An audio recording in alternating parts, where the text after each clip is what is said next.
the way this is built.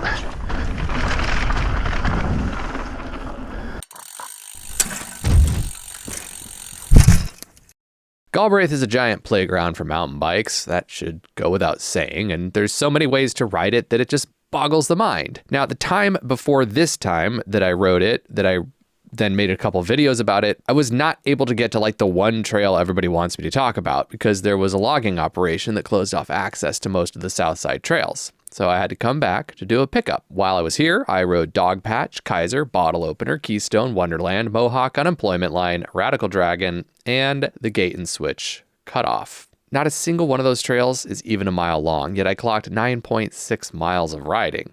So, in short, this place is a spaghetti bowl. I know that most of you want to hear what I thought of Unemployment Line, and I'll get to that in a minute, but first I want to point out that since the last time I was here, the folks in Bellingham finished building this magnificent parking area. So now, in addition to the dollar lot and wherever else you've been desperately stashing your car when you came to ride in Bellingham, there is now an awesome parking lot on Samish Way that's paved and has lots of spaces. You know what else is awesome? What's really awesome is supporting informational content like this by navigating to patreon.com/voiceovertrails and signing up to be a patron. Also, make sure to click the like button. It actually does make a difference in the algorithm, and subscribe if you haven't already. To get to Galbraith from the parking lot, you turn right on Samish Way, then follow Samish Way to this intersection with Galbraith Lane where you'll turn left. Keep riding up Galbraith Lane until you get to this fork in the road where you'll want to stay to the left. Don't ride your bike into the private neighborhood. Eventually, you'll encounter this yellow gate that you'll want to ride past. From here, it's not too far to the trailheads. Most of the trails on the south side that end on this side of the mountain end on this road. It just makes things easy. If you're riding this place without a local guide, I really recommend using a bar-mounted GPS navigator like a Wahoo or Garmin or any equivalent if you have access to one. They're expensive, I know, but it makes a huge difference having turn-by-turn navigation in a place that's this confusing. I followed my navigator to the bottom of Dogpatch, starting just off of Pipeline Road, or Pipeline Trail. It's a trail that follows a pipeline. Dogpatch was a fun iteration of a climbing trail that added a little more spice and interest than a typical climbing trail does. It's definitely a harder choice than Three Pigs, which we'll talk about in a minute. But it's a nice, twisty, tight, fun little trail for those who are looking for a bit more spice and variety in their ride. This is one of those trails that reveals one of the main strengths of a trail system like this. It's a lifestyle system, meaning that it provides endless variety for the folks who live in Bellingham and ride their bikes every day. For mountain biking to be a lifestyle, there need to be options. This is one of them. The top of Dogpatch intersects with this access road. Turn right to find an entrance to Pony Express. As of the writing of this review, there is a nicely built and placed sign at the entrance. This part of Pony Express flows along unremarkably while mostly gaining an elevation for a short distance. At some point, Pony Express intersects with Three Pigs in here, but I failed to notice the intersection or the transition. As is the usual practice on climbing trails, upon encountering any intersection, the proper course of action is to choose the fork that goes up the hill. When in doubt, choose harder. Although it's the main climbing line on the south side and it's the easier climbing line, it's not really that easy. None of the climbs at Galbraith are exactly easy. They're not hard, but there's nothing quite like the climbing trails that are getting put in at most systems around the state these days. These do require riders to put in some effort. Turn right when Three Pigs intersects with the road right here. From the road, unsurprisingly, there is additional Three Pigs. It's the Pacific Northwest. There is always additional climbing. Three Pigs is a decent, competent climbing trail. I like it. It's properly graded so that it doesn't burn up your legs before you get to the fun part, but not so sanitized that it gets boring. It's in the perfect sweet spot of climbing trails. I'm sitting here writing copy and I'm getting sick of writing about all these turns and little connector trails. This place is complicated. You know how I said you should get a bar-mounted GPS if you're going to try to ride here without a local? Yeah, I meant that. Even if I told you every single turn and every trail I took to get up here, and there were more, trust me, there were so many more. Anyway, even if I told you about every trail I used to get here to Wonderland, you wouldn't remember, and therefore still wouldn't know how you get to Wonderland. So get a Wahoo. Find a route you like on trail forks, load it up, and have at it, or get a local.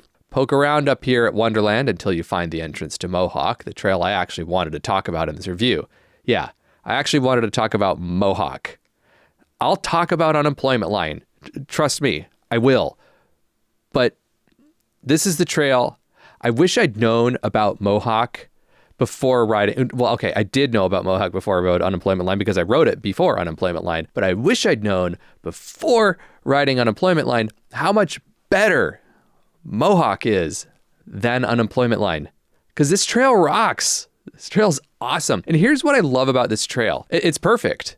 It's just so ridiculously perfect. What I like about it most is how well built it is for progression. Normally, I end up hating flow trails because their ADHD builders get so distracted by their need for adrenaline that they don't stay focused on building trails that the rest of us can use to get better. This, on the other hand, has jumps with perfect geometry, flow that makes sense, and no mandatory gaps. If I rode enough laps on this, I'd eventually learn to clear all of these features. This trail is so well thought out and so well executed, it's almost hard to believe. It's so much more than just a flowy jump line. It's a flowy jump line that works. Granted, I'd never ridden it before, so I barely cleared any of these features, but that didn't even matter to me.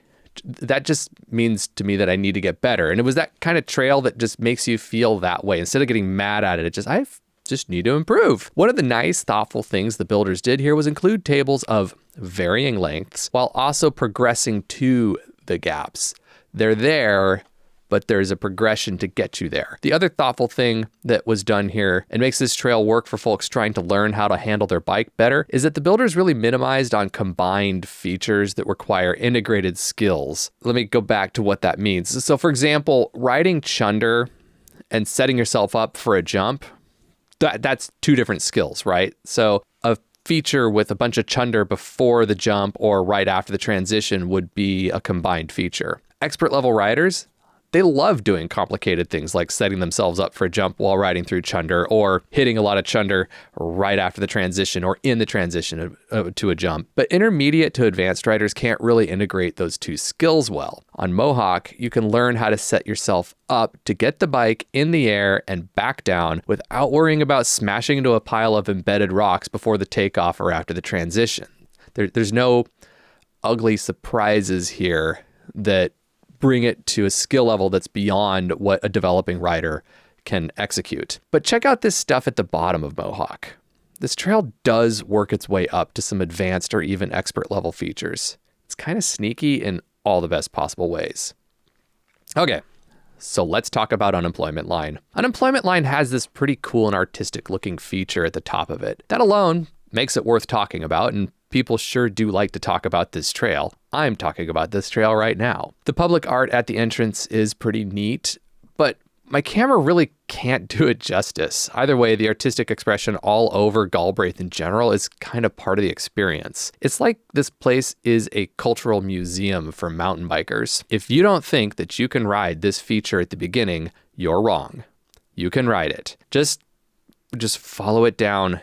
Don't freak out. It's fine. The first few features on Unemployment Line are pretty accessible to most riders. I like that it appears to be a trail that was built with the fat middle of rider ability in mind, but just like how software sort of has a way of turning into spaghetti code after it's been around for a decade or two, Unemployment Line, like a lot of flow and feature trails, is kind of showing its age. If Mohawk is a study in thematic consistency, Unemployment Line is a study in thematic confusion. What I mean is that while this trail has a lot of features that they're good, they're cool, they're pretty cool features, there's no overall thematic feel to this trail, no thematic coherence. It's sort of incoherent. It's a little all over the place and things don't really connect in a readily comprehensible way. It's as if you were watching a Marvel movie 1 minute, then a Disney animated feature, and then cut to a Jordan Peele horror flick, watched part of an episode of The Golden Girls, and ended on Die Hard. Like, yeah, they're all great movies and TV shows, but it doesn't make them all fit together. I like how there are ride-arounds for all the biggest features. I'm very impressed with how well maintained this is for the amount of traffic it's clearly getting. I do like that nearly every feature is progressive. It is a great trail. It's also a very worn in and deeply loved trail. It's one of those trails that the locals get so good at riding, they wouldn't notice the flaws even if there were any, and there are some. But hey, hold the phone. Roll back the clock 10 years. Just go back to 10 years ago and know that this trail was around back then. And remember what we were all doing 10 years ago.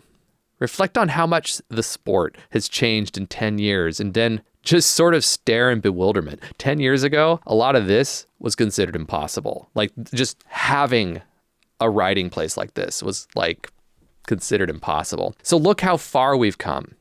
Unemployment line didn't get worse. It's just as good, if not better than it was when it was first built. What's changed is that our bikes have gotten so much better and our trail building technique has improved so much. And yeah, our riding, we've gotten better too. We're better riders than we were 10 years ago. That this trail is getting eclipsed by newer and more refined trails on the same mountain. What's happened is it's an improvement in technique and technical skill across the sport, from builder to bike builder to rider. It's amazing. So this trail still rocks. This trail is still awesome. And what a privilege it is that I get to sit here and complain about something so magnificent. You know, one thing that's magnificent that I'm not going to complain about, though, is my Patreon supporters. I'd especially like to thank my Low Me Goodness level sponsors, Andy Suery, Charles Kim, Damon Corey, and Randy Relithford. I'd also like to thank my Hero Dirt level sponsors, earning their special mention at the end of this video: Bryce Ulrich, Devin Young, Dave PNW, Edward Lanton, Heather Von Valkenburg, Jason Moore, and Pedro Cantarini. If you'd like to join this line of gainfully employed patrons supporting this important work, navigate to patreon.com and sign up to support me today. Now, get out there and go ride your bike.